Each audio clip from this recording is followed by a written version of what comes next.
Get on so well. Intimacy is important. Kieran has definitely taken a step back. I want to rip his clothes off and I can't. For Christina, more than what I think she probably realises. But at the end of the day, I don't want to be intimate with Christina unless I'm there emotionally. Do you know if you give me a fucking close, I go mad? Oh, did you just kiss another wife on your lips? Respect for your wife, please. You're not even at that level with me, let alone one of my best friends. First and foremost, you're going to see some of his little blackouts here every now and then. Literally, I recorded the episode last night off of my freaking Fire Stick, and yeah, clearly it was doing some madness. But anyway, let's get into the nitty-gritty. I said yesterday that Kieran needs to just leave. When it comes to the ceremony on Monday, if I see Kieran put stay, I won't be happy. I want to see this guy put down and leave. And if Christina has any decency for herself, any kind of self-respect, she'll say, you know what, I'm going to leave too. She's probably going to put stay, but if he puts to leave, I wanted to say, you know what, I'm going to leave as well. Because nah. Okay, and this isn't because he kissed freaking Polly. That meant nothing, you know what I mean? But I can understand how it made her feel, okay? Obviously made her feel like, hold on a minute. So you're comfortable for kissing my friends, you know what I mean, other people, but you're not even like trying to kiss me or do anything with me. Like, what the hell's going on? You spent weeks talking about a freaking Corso. Now you're completely clear now, and you still don't want to touch me. You know what I mean? Because you're in your feelings about me having PMDD as if like it's new information to you. You knew from the wedding, you knew from day one that I had it. Okay, so therefore you should have checked that a long time ago. Kieran knew. He's been knowing for a minute that he's unsure about this whole PMD situation that she's got going on. But, you know, he just played along, you know, played that character of being happy-go-lucky. Hey, I'm the guy who owns a caravan that looks like a freaking mansion. You know what I mean? The caravan looks freaking nice. I can't lie to you, okay? You know, I'm that guy that went to the circus and did all these things. I'm so fun. I got hyper. Yeah, I already want a wife that's going to be hyperactive, blah, blah, blah, blah, blah. And, you know, fair enough. Listen, I'm down for what he wanted, but Christina ain't what he wants. And it's just frustrating that he's wasting not just her time. I feel like he's wasting our time at the same time. But anyway, let's continue. I feel like Alex is projecting a lot of his marriage on a lot of the other couples. Once I get the apology that I think I deserve from Alex, maybe we quite upset.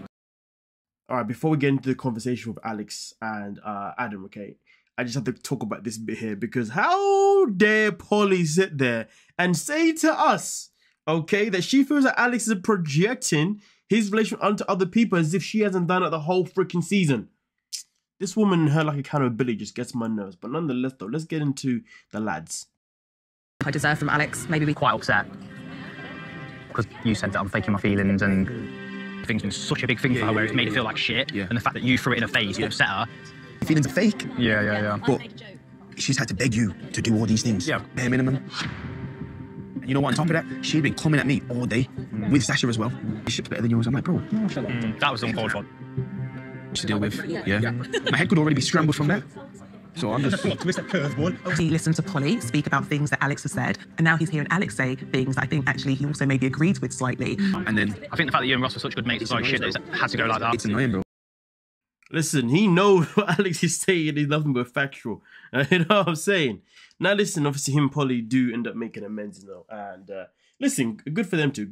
I mean, listen, all I know is this. Adam approached him correctly. The way Ross approached him, which we will get to, nah. You know, listen, there is something called respect to one another. If you hear that another guy was saying so-and-so to your girl, right? You go to him and you ask him first, you know, sensibly, tell me what happened. Again, then we can talk about it. Because the matter of fact is, just because somebody's a woman, it doesn't mean you should necessarily take her complete word for it. Especially if your woman is Polly, somebody that takes no accountability. And Adam knows they shouldn't take accountability. He knows this. Because throughout their relationship, you know, especially after she made the whole thing about Twist, the way she was behaving, the way she was obviously reacting, it just wasn't proper. You know, so he's aware of the fact that Polly, you know, isn't necessarily going to tell a story in a way that's going to favor the other person. He's always going to be in a strong way to favor herself. So Adam was right to not react just on Polly's freaking words and to obviously go there and have an actual conversation, you know, and to find out what had actually gone down. And it's good that he did that. But then that shows you how much more mature Adam is compared to Polly, compared to freaking Ross, and compared to Sasha. You know what I mean? And Holly for that matter, to be fair. But we'll get to Holly when we get there. Today, approached the situation totally. Yeah, of course. Spoke to me, Ross just came in like... Yeah, I get that. And that's why... Going at it with you and No, I don't either.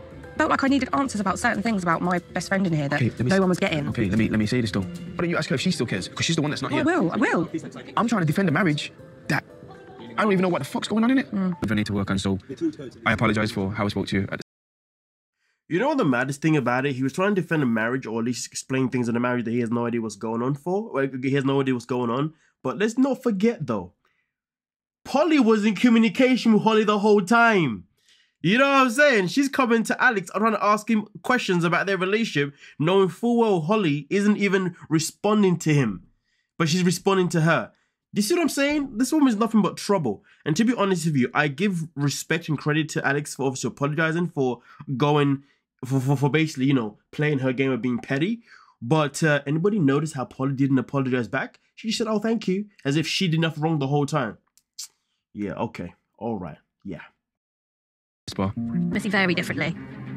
It's quite confusing messages I've got this week, because I asked you after it, like, do you want to after it? Like, do you want to practice what Charlene has given us? And you said to me, well, yes, Emma, because I want to learn about being in a relationship with other people. I mean, listen, to be honest with you, I said this before. I think I said this before. I don't know why these two are still here, man. Honestly, like, please, both of you leave. I'm expecting people to leave. This is the first couple that I'm expecting to leave, you know, come Monday, the ceremony, because, boy, I can't do another week with these two, knowing that their relationship has no flavor to it whatsoever. Flipping, what's the name? Emma even says that, oh, it's so sad to watch everyone at the dinner table tonight, you know, seeing everyone obviously in their love phase. And you've got a couple there, right, being Luke and Amy, who's only just pretty much arrived, and they're already showing more progression than you guys. Okay, let's not forget that too. Okay, so I hope that she's thinking, okay, I need to leave now because this is getting me nowhere. Even if Emma was to finally start opening up and start being vulnerable, it is too late, because Casper's already made it abundantly clear that he's now purely an experiment, purely to learn things for his next partner. He's not in it at all for the purpose of anything that involves Emma. That is just evident. Come on, you can't be blind to that. About not a test. Wants to test out having sex with me, just see if it feels like it. Yeah. I bet we Well, so it's okay for me to be a test, but when you're a tester, you're like, no fucking way. I'll be angry. You're not going to like one bullet. I think you're a bully. I'm sorry, but for him to say that I think you're a bully is comical. Bro, do you know, sorry, I spoke too soon. It's comical that he says Alex is a bully, given what's going to happen next. Wow.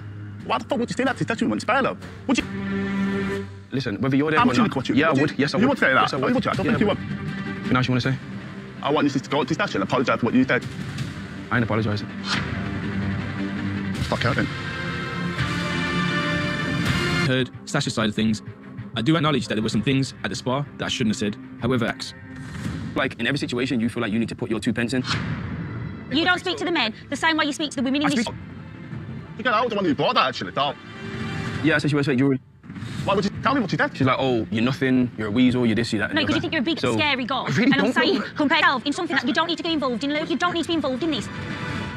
Luke, that Alex felt like he was being backed in a corner, and he came over to sit next to him to show him, you know what, I'm here to support you. Yeah. I did something to Holly.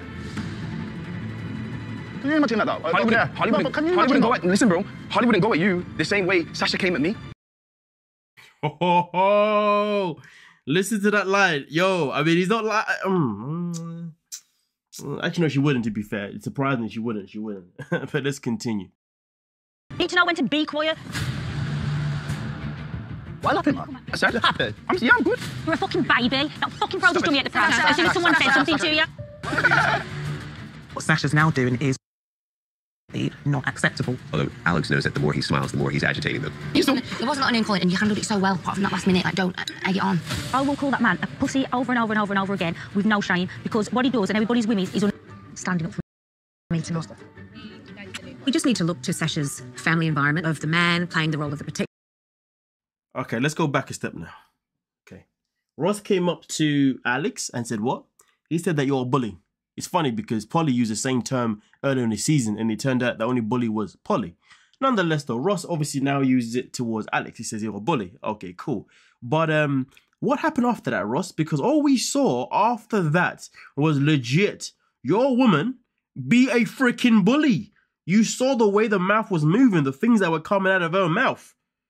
Alex didn't say nothing to her the whole time, apart from smiling, you know, doing that devilish smile he does, you know what I mean? Because he knows it's going to obviously get underneath people's skin. You know what I mean? Mr. Sly guy, he knows what he's doing there. But what's worse, somebody smiling, you know, and you basically allowing that smile to get the best of you, or you being the bully, you know, being verbally abusive. Like, if I'm Ross now, I'm looking at her thinking, oh, shit. Maybe I should have. Well, no, he should have. He should have approached Alex, first of all, with no anger. He should have said, hey, let me speak to you real quick. The same way Adam approached Alex, okay? The same way, what's the other girl's name? Lacey approached Alex. You know, respectfully said, hey, so let's talk about what's been going on. And then they were able to have a sensible conversation.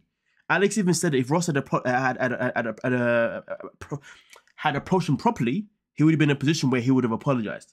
But it's funny though, because Alex is doing a whole lot of apology in this episode, right? But ain't nobody apologizing for the fact that they were coming after him first. They were bullying him first. But hey, I guess that's another conversation. I mean, don't get me wrong, the whole thing with Lacey, definitely he needs to apologize. No apologies needed.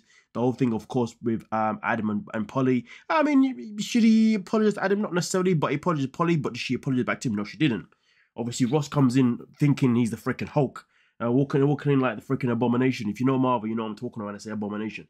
Now, with that being said, though, he's coming to the conversation now, and he's coming guns blazing. That is not what you do. That is not the approach. In fact, he's coming exactly how Lacey would want him to come into the conversation, looking all mean and aggressive, the way her dad would do it.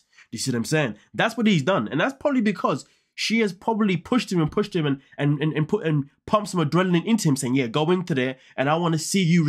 I want to see you tell him." Okay, tell him that he was wrong, okay? Stand up for your woman. So he's gone up there all angry and everything, like a crazy person. Gone in there without even thinking about who he is as a person, because really and truly, Ross has made himself look like as if he's an angry person. He's made himself look like as if, like, if he ever loses his mind, the switch is red real quick. Do you see what I'm saying? So he has displayed himself not in the best way first and foremost. And we don't know if that's just due to the fact that that is who he really is, or if that's just because his wife now was pushing him and put him in that position purposely.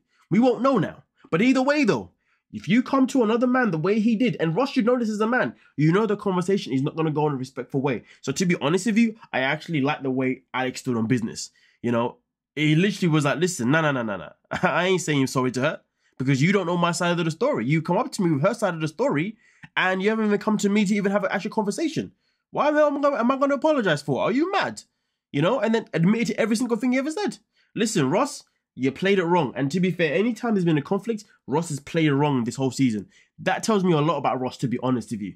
Something's off key about that dude. Not necessarily like in a crazy way, but yeah. Also, in case you don't know, actually, you know what? I'm going to leave that for a different video. Let's continue. And that's something that she has seen and she now wants to emulate in her relationship. After the comment that you made at the lift the other day, and how that's what made me think I need to go home to my babies. You said, what's wrong? Yeah. And I said, some of us are missing our kids. Yeah. And your comment was, fuck this can't be arsed, and walk back to the room. So instantly I'm going to think, fuck you. I can't be arsed. You did. So you asked me more, am I missing my children? Am I okay? You didn't seem unokay though. Yeah, but you have never asked. I've never once asked me. Get down to what's really going on here. Her identity is so clearly tied up in being a mother, and he was essentially dismissing a big part of who she is. Respect what I'm saying for once, then we can move forward. For once? Yeah. At the end of the day, for me, right now, as it stands, the only way we can move forward is after speaking to the experts tomorrow. First and foremost, I'm going to say that these experts have got to be some of the worst experts to life. I'm going to tell you why. I mean, you guys already have your own opinions on them anyway, you know what I'm saying? But here's the thing, okay? Let's look at the pattern of Alex's behavior before Holly returned, okay? So in this little dinner party, whatever, right? Anybody that came to him and spoke to him respectfully and had a conversation with him like a human being, he was more than happy to have that conversation and then to also apologize, okay, and own up to where he's gone wrong. Now we know that Alex has an ego, okay, and the ego can easily be triggered if you speak to him in a way that he finds to be disrespectful. What has been their biggest issue in their relationship? The biggest issue in their relationship is being communication right now. Of course, granted, there has been times I would say Holly has tried to speak to him with a little bit of respect. I'm not going to say that she hasn't done that. There has been times she has, and he's you know, he's not wanting to hear it because he's already been triggered by whatever's happened, right? So therefore, he's wrong in that situation. Yeah, 100%. But in this situation here, she has returned after not contacting him the whole week, okay, or however long it was she was gone for, okay? And the first thing she does is pulls him to the side, which is a good thing, respectfully, okay?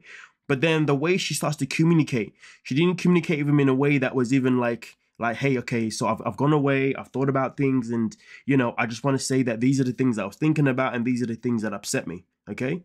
And therefore, you know, I'm just sharing these things with you because now I'm sharing these things so obviously you know where I'm at. And also at the same time, she should also say, you know I didn't contact the whole time, which again is on my bad is also my bad. So I do apologize for basically just ghosting you.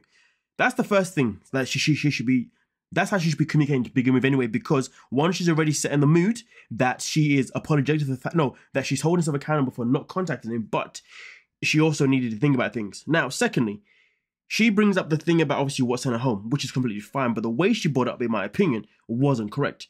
She brought it up in a way of like, well, you've basically been this, you've been selfish to me, blah, blah, blah, blah. And basically, I've been ignoring the fact that you haven't been asking me these questions, so therefore, this is why I had to disappear. Now, here's the thing.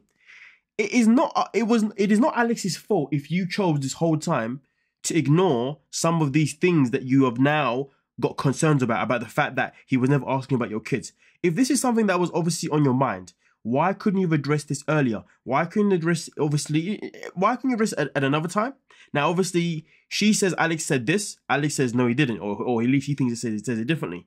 Now, to be honest with you, what he said isn't that much of a big. Isn't what he said is necessary, but it's not necessary in terms of how he. Oh, no, wait. What he said isn't necessary, but how he said it is definitely necessary. So what they got to establish is where the miscommunication was in that conversation, because Alex believes he didn't say it. So therefore, Holly just needs to say, listen, I'm just letting you know when you said this to me, this is how it came across to me. You see what I'm saying? So therefore, she can at least say that however you may mean it, this is how it came across to me. Just say it in a way that is sensible. The problem is that when these two talk, there is not an adult in their freaking conversation. It is literally two kids, okay?